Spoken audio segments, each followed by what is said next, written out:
Only for the sake of living in the heavenly planets you killed my elder brother, a self-realized, sinless, qualified Brahmin who had been appointed your chief priest. He was your spiritual master, but although you entrusted him with the performance of your sacrifice, you later mercilessly severed his heads from his body the way one butchers an animal. Indra, you are bereft of all shame, mercy, glory, and good fortune. Deprived of these good qualities by the reactions of your fruitive activities, you ought to be condemned even by the man-eaters or Rakshasas. Now I shall pierce your body with my trident, and after you die with great pain, even fire will not touch you. Only the vultures will eat your body. You are naturally cruel. If the other demigods, unaware of my prowess, follow you by attacking me with raised weapons, I shall sever their heads with this sharp trident. With those heads, I shall perform a sacrifice to Bhairava and the other leaders of the ghosts, along with their hordes.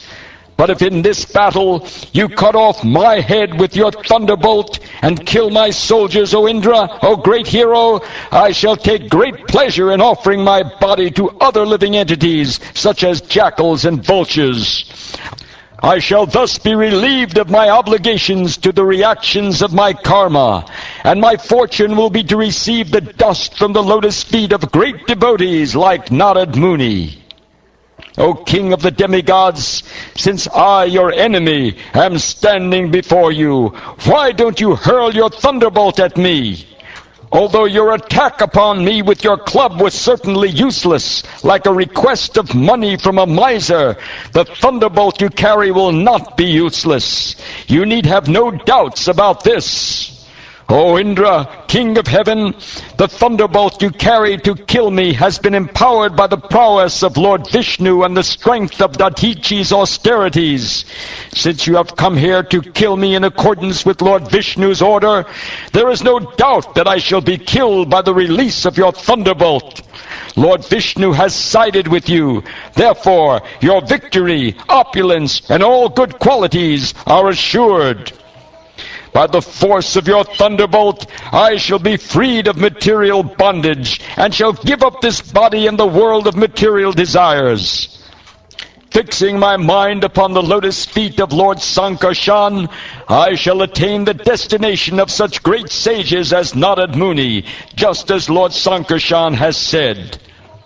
Persons who fully surrender at the lotus feet of the Supreme Personality of Godhead, and always think of his lotus feet, are accepted and recognized by the Lord as his own personal assistants or servants. The Lord never bestows upon such servants the brilliant opulences of the upper, lower, and middle planetary systems of this material world. When one possesses material opulence in any of these three divisions of the universe, his possessions naturally increase his enmity, anxiety, mental agitation, pride, and belligerence. Thus, one goes through much endeavor to increase and maintain his possessions, and he suffers great unhappiness when he loses them. Our Lord, the Supreme Personality of Godhead, forbids his devotees to endeavor uselessly for religion, economic development, and sense gratification.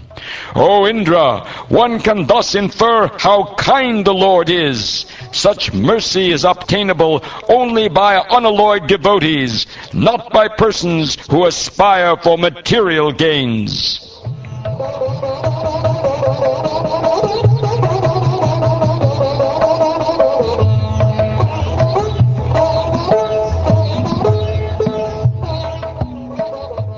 O my Lord, O Supreme Personality of Godhead, will I again be able to be a servant of your eternal servants who find shelter only at your lotus feet?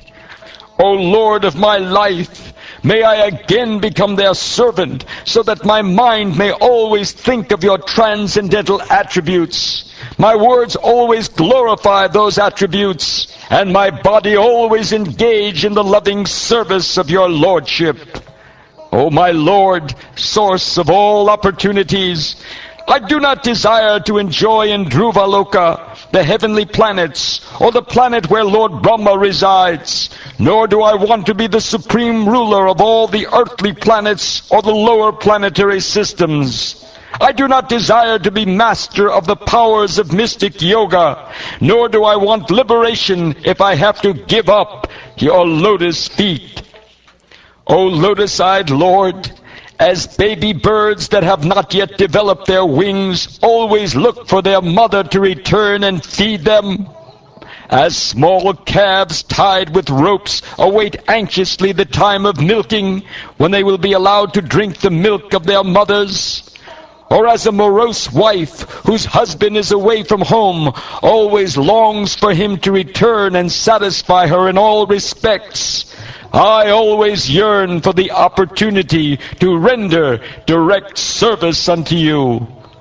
O my Lord, my Master, I am wandering throughout this material world as a result of my fruitive activities. Therefore I simply seek friendship in the association of your pious and enlightened devotees. My attachment to my body, wife, children, and home is continuing by the spell of your external energy, but I wish to be attached to them no longer. Oh, let my mind, my consciousness, and everything I have be attached only to you.